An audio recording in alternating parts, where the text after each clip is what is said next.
Welcome to Valor and Virtue. I'm Jim Danielson. Today we have with us Gunnery Sergeant Louis Alers, United States Marine Corps retired. And we'd like to begin by asking you a little bit about yourself and what led you to become a Marine. Thank you for having me here. I'm a retired gunnery sergeant. I've been in 22 years. I have 2 children, both females, and I have now 5, going on 6 grandchildren. Yeah, it's spread. I'm originally was born in Puerto Rico and raised in Bronx. And I hated New York. I hated being there. I needed to get away from, I loved my mom, but I didn't want to live there with her. So I had to get out from underneath there. So I had an uncle that he was an Air Force guy and I couldn't stand him. And that was the truth. I really never liked him. But he kept pushing, go to the Air Force, go to the Air Force, don't join the Marine Corps, join the Marine Corps, because they live like savages, they don't get treated right, blah, blah, blah, blah. And the more he said that, the more I said, oh, the Marine Corps sounds great. And went down to Fordham Road Recruiter, saw Staff Sergeant Gadsden, and signed up, delayed enlistment, got out of high school, and went. Never came back. So when were you at Parris Island? I was in Parris Island, 78, 1st Battalion, B Company. Okay, so when you got to the Marine Corps, and I guess especially when you got out of boot camp and you got into the fleet, were you living like a savage? Well, I was living in, I first went to H&S Battalion. I was working, I was supposed to be doing a exchange and PX guy, because I guess I scored, I was not that bright or whatever. But the MOS went away. Next thing I know, I'm doing comm. So I went to 2nd FSSG. I was up at French Creek. At the time, it went from FSG to FSSG to now it's ended up Triple S. And I sent to Geiger as a wireman, and that's when we had hard checks. Funny part about hard checks, with being a wireman, we had to climb up telephone poles, because that's our line of work, climbing up poles, setting up the wiring and comm. Well, payday, our hard checks were tacked on top of the telephone pole. And you weren't allowed to tell anybody what check it was, so you had to put your cleats and everything on, climb up the pole, get up to the top, pull the check out. Shit, not mine. Put the thing, come back down, and go until you got to your check. And sometimes you were lucky, first pole you went up, you got the check, you got your check, you went to secure. You go cash it. If you was just having a string of bad luck, you were climbing checks all over the place. Well, that sounds like a real adventure. What was the purpose of it? Basically, because climbing a telephone pole, it's kind of nerve-wracking at first because you're kind of shaking, because you look down, you're like, oh, wow, I'm kind of up here. But you get comfortable using the gear, realizing that those cleats, once they're you don't have to stab it so many times. But once you're on the pole, them cleats will hold you. Even if it's only a 1/4 inch deep and you think that's not that much, it will hold you. So you climb up there and you become comfortable, now. Especially when you have to go up there to get your check, and you're like, yeah. Well, this sounds like something that's really physically demanding, of the level of demand that a professional athlete might have to have. And do you find that you have sort of a short life doing that? When you start reaching a certain age and your legs aren't quite... Oh, your knees go to pot, your back goes out. You make old man noises early. Yeah, yeah. But it's something that you don't really think about it, because I think because you did it. Just like boot camp, graduating boot camp. You remember when you pick up, there'd be 80, 90 people in that squad bay or whatever. And you graduate and you don't have that number anymore. No, you don't. And you are like, I made it. I'm one of the few that made it through this thing. I'm graduating on time. I'm not recycled. And you take that pride. And number one, as I found out later on, 1% of the nation actually serves this country, of all the population. And of that population, less join the Marine Corps. And of that less graduate. That's right. So you are at the top tier. You have accomplished something that a lot of people out there take for granted. They're here, oh, I got an A in school. Well, we got an A in school, and we were physically put to the test and challenged daily. And we're something special, not to be blowing up, but We are something special. It's important that you say that, because that's something that kind of thing where a young person first starting out really needs the confidence boost of accomplishing something that's hard to do, that not everybody does. It gives you a certain kind of distinction. I remember we started with something like 83 recruits and graduated 43, something like that. And it is just as you say, when you're out there on that parade deck on graduation day, you feel great. And now you took the heat and gave out the heat, right? Yeah. Can you tell us a little bit about being a drill instructor? 10 years later, as a matter of fact, it was kind of crazy. I was at California in El Toro, and I got orders to Paris Island, which was San Diego's down the road, but monitors and infinite wisdom wanted me to go back to the East Coast. So I go back to the East Coast, went through DI school. Now, DI school is the same thing. You know, it's weeding you out. Really? And you go through basically boot camp again, but now we're adding attention to detail, meticulous attention to detail, gig line, that line on your belt, pockets got to be all that. I mean, I remember I got hit on an inspection because we had the brass belt that you shine, and you know, you try not to touch it, right, to tuck it in. Well, for whatever ungodly reason, I put my thumbprint on the inside as I was pushing it down with my glove to make sure I didn't smudge the brass. And I got hit for that. And she's like, smudge brass. I'm like, and she pulled my belt like this, and I'm like, oh my Lord, which first made me angry because I got hit for something like that, which made me more focused on don't fail these inspections. You paid attention to every single detail. And the reason you did that is because when you walked out in front of those soon-to-be Marines, those recruits, they're looking at you. Their eyes, you have 60 pairs of eyes looking at you. Everything, hair, your shoes, your brass, because you are what they want to emulate. That's right. You are setting the standard of what they should be when they get out into the fleet. And they look at everything you do, and then a lot of times they take on your mannerism, because you all of a sudden, some of them have no dads. Right.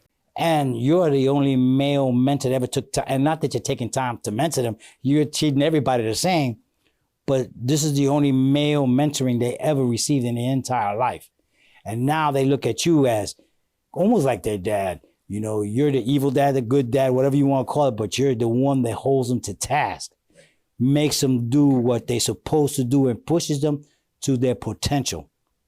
And when, you know, I know Staff Sergeant Howard, drill instructor Sergeant Thompson, and drill instructor Sergeant Plord. Those were my 3 drill instructors when I graduated boot camp in '78. And if I know them to this day, Plord scared the hell out of me. He would just look crazy, but he was a good Marine. He's always squared away. So if I can still remember him, there's recruits out there now, grown men, retired, they still remember my name. Ironically, Lieutenant Colonel Landry, laundry number 16. So he came to my office, he was retiring. And we were talking, and I said, well, you could take one of my cards and everything. And he's like, Alers. I was like, yep. Platoon 1016? I was like, yeah. I'm laundry number 16. I was like, oh. And he's retiring after 30 years. Right. Uh-huh. And I'm thinking about myself, he's retiring after 30 years. That's 30 years that ago. Well, I already had 10 something plus years in the Marine Corps. And now I'm retiring. I put him in boot camp, graduated him, and now I'm retiring him. It was just a big circle of life. He came back. It was amazing. We still keep in contact through Facebook, but he's doing good. He's out there, and it just makes me feel that I did something. I made an impact. Not, I didn't invent, cure for cancer, but I impacted these young men' lives in such a way that they've hopefully gone out there and performed well, did something to attain, satisfaction in them. Sure. And made a contribution to society. That's kind of where we're going with it, because we say, well, okay, not everybody who serves in the Marine Corps will retire from the Marine Corps.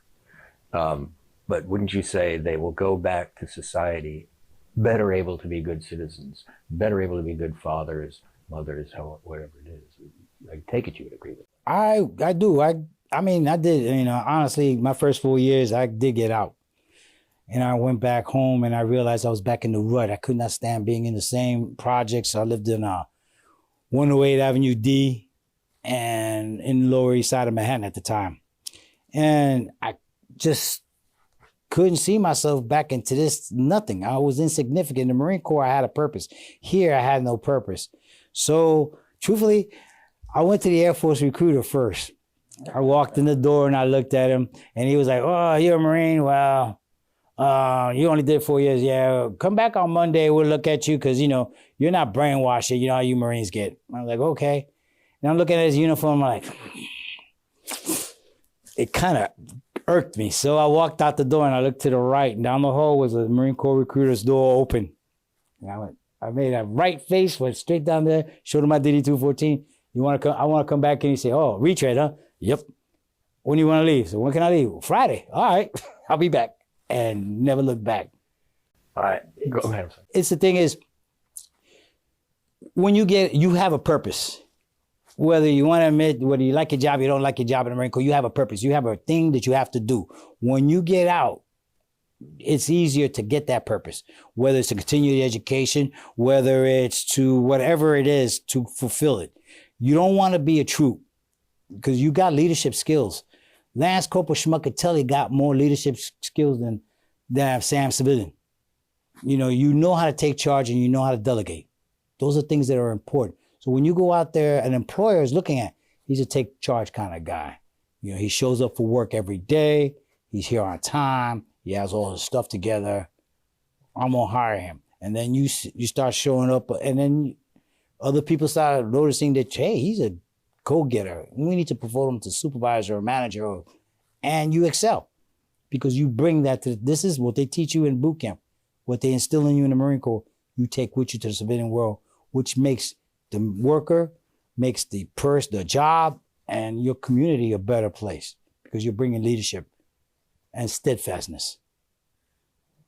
Gunny, usually the final question we ask is, what do you think the Marine Corps and the Marine Corps experience has to say to what we could all recognize right now is a lot of dysfunction in our society right now? You just beautifully answered the question, but so I'm not going to ask it again. I'm just going to say on that topic, as we wrap up, please say whatever you want to say. I know this sounds like such a cliche, but when I die and they're going to put my body over here at the Veterans Cemetery, it'll say Gunnery Sergeant Alers. I am recognized by the United States government. I have an ID card that says my name. That's what I am. You can't take that title from me. That's right. I'm going to be putting that dirt, Gunnery Sergeant, United States Marine Corps, retired. This is something that a lot of these civilians don't have. I'm Dr. Schmuckatelli. Well, here lies Dr. Schmuckatelli, mom, dad, boyfriend, whatever. But here lies Gunnery Sergeant Alers. It's more, I think it just proves that I made a change. I did something. And I'm going there as that. And as far as my society is concerned, we have to understand everyone is capable of everything, but we need to stop making excuses. That's right. Yeah. We need to stop these excuses. You are having a bad day, there's no reason to act like that. Suck it up, buttercup, because the world doesn't owe you anything. As you learn in boot camp, when you get there, so they don't care whether you was rich, uneducated, hillbilly, New York City hood, whatever. They put you together and you're sweating on the quarterdeck. That's right. And you make some good friends out there. I learned about spitting tobacco and, hunting from some friends from Alabama. I listen to country music. Wayne Jennings. Well, don't you do that in southern New York City? Yeah, the southern part. But I learned all these things, and they listened with me. We lived in a squad bay. One minute we have hip hop, and next we had country, and they're all playing. You can go to different cubes and kind of go to every state when you walked around in the barracks. Oh, yeah, sure. Oh, yeah. Yeah. And that made we realized, hey, this is ours. This country is ours. It's a whole melting pot. Don't care where you're from, because this is the ship we on. And if it sinks, we all drown. sounds very much like what you're describing there is sort of in a small scope, a living cultural tradition that everybody belongs to, Yes.